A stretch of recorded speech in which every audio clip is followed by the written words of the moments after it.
So, welcome to another episode of Weekly Cassette.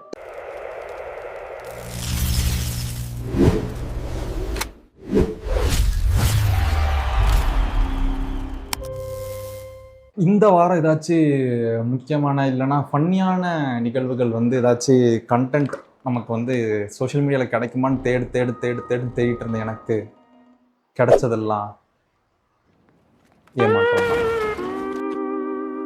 But நிறைய சீரியஸான இன்ட்ரெஸ்டிங்கான விஷயங்கள் இந்த டைம் தமிழ்நாட்டில் மட்டும் இல்லை வேர்ல்டு வைட் நடந்திருக்கு. ஸோ அதை பற்றி தான் பார்க்க போகிறோம். பட் அதுக்கு முன்னாடி உங்களுக்கு ஒரு கேள்வி, சூடாக ஒரு டீ குடிக்கலாமா? 2 வடை ஒரு டீ.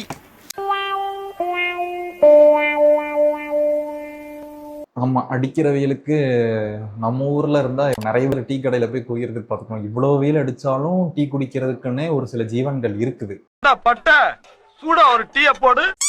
அப்படி இருக்கும்போது இங்கே 40 டிகிரி 45 டிகிரிலாம் ஒரு வெயிலாகவே நமக்கு கணக்கில் கிடையாது. ஆனால் யூரோப்பில் இப்போ நடக்கிற ஒரு ஹீட் வேவ், ரீசெண்டாக கூட நிறைய பேர் சொன்னாங்க இந்த சூப்பர் எல்னினோன்னு ஒன்று வரப்போகுது. ஸோ அது என்னன்னா சடன் கிளைமேட்டிக் கண்டிஷன் சேஞ்ச், அதனால வேர்ல்டு வெப்பமயமாகுதல் அதிகமாக இருக்கும். அது நமக்கு ஒரு ஹீட் வேவ் ப்ரொடியூஸ் பண்ணலான்ற மாதிரி ஒன்று சொன்னாங்க. இந்த சூப்பர் எல்னினோ எஃபெக்ட்னால யூரோப்பில் ஒரு பெரிய ஹீட் வேவ் அடிச்சிருக்கு. 40 to 45 டிகிரிக்கு வெயில் அடிச்சிருக்குது.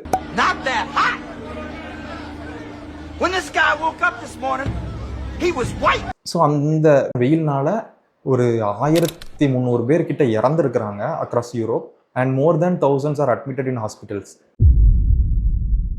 நீ என்னடா இது 40 டிகிரி வெயிலுக்குலாம் இறந்துட்டாங்க, ஹாஸ்பிட்டல் அட்மிட் ஆயிருக்காங்கன்னு சொல்லி நினைக்கலாம். இங்கே இந்தியாவில் இருக்கிற தட்பவெட்ப நிலையும் யூரோப்பில் இருக்கிற தட்பவெட்ப நிலையும் டோட்டலாக டிஃப்ரெண்ட்.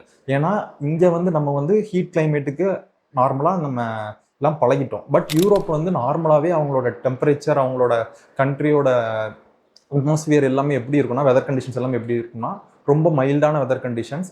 ஆக்சுவலாக அங்கே கோல்டஸ்ட் டெம்பரேச்சர் தான் அங்கே. ஏன்னா அவங்க வீட்டில் இப்போ ஏசி, ஃபேன்ஸ் அந்த மாதிரி எதுவுமே யூஸ் பண்ண மாட்டாங்க. ஸோ அப்படி இருக்கும்போது அங்கே திடீர்னு ஒரு 40 to 45 டிகிரி செல்சியஸ் வெயில் அடிச்சதுன்னா இங்கே அடிக்கிற வெயிலோட ரொம்ப ஜாஸ்தியாக ரிஃப்ளெக்ட் ஆகும். பிகாஸ் அங்கே நார்மலாகவே ஹியூமிடிட்டி ஜாஸ்தி இருக்கும்.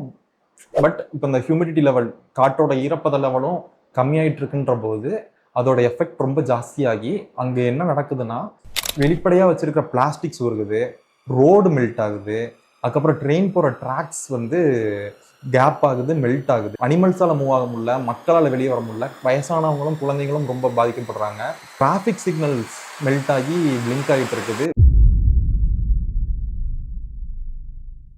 ஸோ இது எப்படி நான் பார்க்குறேன்னா, இப்போ நார்மலாக ஒரு ஐஸ்கிரீம் ஃப்ரிட்ஜுக்குள்ளே இருக்கிற வரைக்கும், ஃப்ரீசருக்குள்ளே இருக்கிற வரைக்கும் அந்த ஐஸ்கிரீமாக இருக்கும்.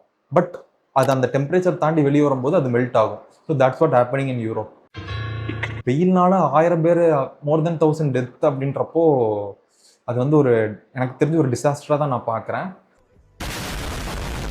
இங்கேயே எப்படி இருக்குன்னா, இப்போ அதே எல்னினோ எஃபெக்ட் இந்தியாவில் அஃபெக்ட் பண்ணுச்சுன்னா என்னென்ன ஆகும் நீங்கள் யோசிச்சு பாருங்க. இதனால அங்கே இப்போ என்ன நடந்துட்டு இருக்கு கரண்ட் சுச்சுவேஷன் பார்த்தீங்கன்னா, எல்லாரும் சூப்பர் மார்க்கெட்ஸ் அண்ட் எல்லா இடத்துலையும் போயிட்டு இந்த ஏர் கூலர்ஸ், ஏசிஸ், ஃபேன்ஸை அள்ளிட்டு போயிட்டு இருக்காங்களாம். அண்ட் அது மட்டும் இல்லாமல் கவர்மெண்ட் ஒரு இனிஷியேட்டிவ் எடுத்திருக்காங்க. என்னன்னா, நகர்ப்புறத்தில் மக்கள் நடமாற்ற பகுதியில் வாட்டர் ஸ்ப்ரே பண்ணிட்டு இருக்காங்க, கூல் பண்ணிட்டு இருக்காங்க மக்களை. ஸோ இப்படியே இருந்துச்சுன்னா நாடு எங்கே போகும்னு தெரில. பிகாஸ் இந்த ஒரு எல்னினோ எஃபெக்ட் நம்ம பண்ண விளைவுகளால தான் எல்லாமே நடக்குது. ஸோ என்விரான்மெண்ட்டை நம்ம தான் பாதுகாக்கணும்.